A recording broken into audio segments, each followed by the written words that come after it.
जमीन पर बैठकर क्यों आसमान देखता है, जमीन पर बैठकर क्यों आसमान देखता है, पंखों को खोल जमाना उड़ान देखता है। ठीक है, ये प्यारे से शब्दों के साथ आप सभी का संस्कृत विद संदीप चैनल पर बहुत बहुत स्वागत है। ठीक है, आज हम देखेंगे अम्ल का प्राकृतिक स्रोत, जिसमें से आपका प्रत्येक साल 1 या 2 प्रश्न हर एक साल आपके एग्जाम में पूछा जाता है। ठीक है, तो ये बहुत ही इंपॉर्टेंट वीडियो रहने वाला है, तो इसको क्या करना है, वीडियो को लाइक करना है और अपने दोस्तों के साथ शेयर करना है। चलिए वीडियो की शुरुआत करते हैं। ठीक है, सबसे पहला यदि हम बात करेंगे सिरका में कौन सा अम्ल पाया जाता है। ठीक है, तो सबसे पहले देखेंगे सिरका में कौन सा अम्ल पाया जाता है, तो इसमें एसिटिक अम्ल पाया जाता है। कौन सा अम्ल पाया जाता है, तो एसिटिक अम्ल पाया जाता है। ठीक है, आगे हम बात करेंगे संतरा में, किसमें बात करेंगे, तो संतरा में, या आगे हम बात करेंगे नींबू में। ठीक है, और इसके अतिरिक्त हम बात करेंगे खट्टे पदार्थ में, किसमें बात करेंगे, तो खट्टे पदार्थ में, यानी कि जितने भी खट्टे पदार्थ होते हैं। ठीक है, तो आपसे नींबू कहेगा या संतरा कहेगा या जितने भी खट्टे पदार्थ होते हैं, इन सभी में कौन सा अम्ल पाया जाता है, तो ये सभी में आपको पाया जाता है साइट्रिक अम्ल। कौन सा अम्ल पाया जाता है, तो साइट्रिक अम्ल पाया जाता है। इस सभी में कौन सा अम्ल पाया जाता है, तो इसमें साइट्रिक अम्ल पाया जाता है। ठीक है, इसके बाद यदि हम बात करेंगे कि दूध में कौन सा अम्ल पाया जाता है। ठीक है, और इसके साथ ही हम बात करेंगे दही में कौन सा अम्ल पाया जाता है, तो दूध में कहेगा या दही में कहेगा, ये दोनों में जो है लैक्टिक अम्ल पाया जाता है। कौन सा अम्ल पाया जाता है, तो लैक्टिक अम्ल पाया जाता है। ठीक है, दूध में कहेगा या दही में कहेगा, इसमें कौन सा अम्ल पाया जाता है, तो इसमें लैक्टिक अम्ल पाया जाता है। ठीक है, इसके बाद यदि हम बात करेंगे सेव में कौन सा अम्ल पाया जाता है, तो इसमें आपको सेव में कहेगा, तो इसमें आपको मौलिक अम्ल पाया जाता है। कौन सा अम्ल पाया जाता है, तो मौलिक अम्ल पाया जाता है। ठीक है, अगर सेव में पूछेगा तो कौन सा अम्ल हो जाएगा, तो ये आपको मौलिक अम्ल हो जाएगा। ठीक है, इसके अतिरिक्त यदि आपसे कहेगा किसमें, तो टमाटर में कौन सा अम्ल पाया जाता है।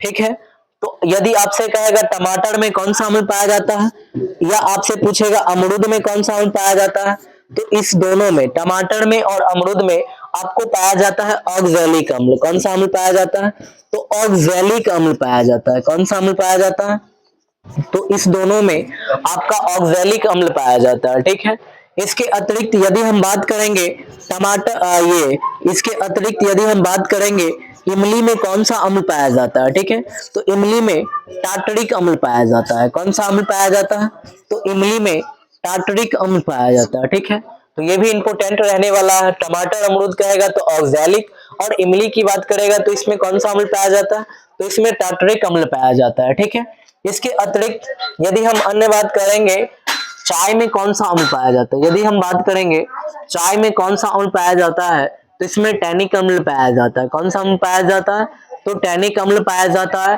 ठीक है, और इसके अलावा यदि हम बात करेंगे किसमें, तो कॉफी में, अगर हम बात करेंगे कॉफी में क्या पाया जाता है, इसमें कैफीन पाया जाता है। क्या पाया जाता है, तो इसमें कैफीन पाया जाता है। ठीक है, और यदि हम कहेंगे तंबाकू में कौन सा अम्ल पाया जाता है। ठीक है, यदि हम बात करेंगे तंबाकू में कौन सा अम्ल पाया जाता है, तो इसमें आपको पाया जाता है निकोटीन।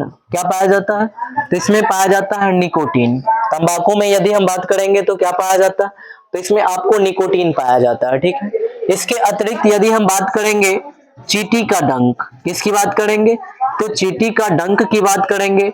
ठीक है, या हम कहेंगे मधुमक्खी का डंक। क्या कहेंगे, तो मधुमक्खी का डंक कहेंगे, मधुमक्खी का डंक कहेंगे, या चींटी का डंक कहेंगे, या एक प्राणी होता है नेटल।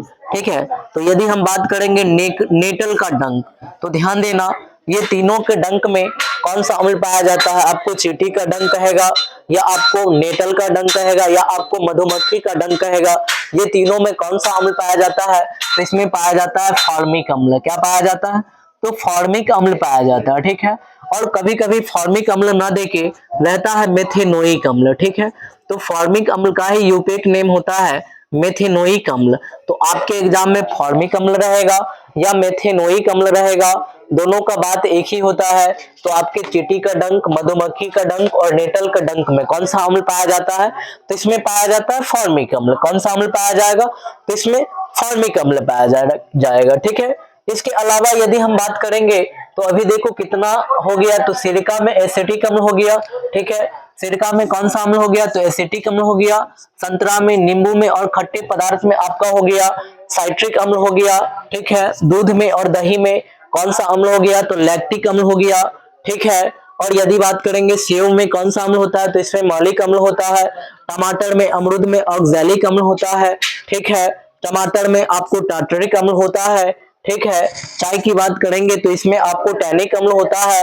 कॉफी में आपको कैफीन पाया जाता है। तंबाकू में यदि हम बात करेंगे तो निकोटीन पाया जाता है। चींटी का डंक कहेगा, मधुमक्खी का डंक कहेगा, या आपको नेटल का डंक कहेगा, तो इसमें आपको जो है फॉर्मिक अम्ल या मेथेनोइक अम्ल पाया जाता है, ठीक है। तो अब देखो इतना प्लस इतना ज्यादा इंपोर्टेंट बात जो है, ये सभी जो है आपको इंपोर्टेंट बात है। तो अब देखो ये सभी को क्या करना है, तो अपने कॉपी में नोट करना है, ठीक है। और वीडियो अच्छा लगेगा तो वीडियो को लाइक करना है, ठीक है। और चैनल को सब्सक्राइब करना है और अपने दोस्तों के साथ इस वीडियो को शेयर करना है। जितने भी दोस्त एग्जाम दे रहे हैं उन सभी तक ये वीडियो को पहुंचाना है और उन सभी को ये सभी बातों को नोट करना है, ठीक है। क्योंकि आप नोट करो उसके बाद याद करो और फिर देखो यहाँ से कितना प्रश्न बनने वाला है, ठीक है। तो धन्यवाद, इस क्लास में इतना ही रहेगा। अगला क्लास में फिर किसी टॉपिक के साथ आपका स्वागत किया जाएगा। धन्यवाद।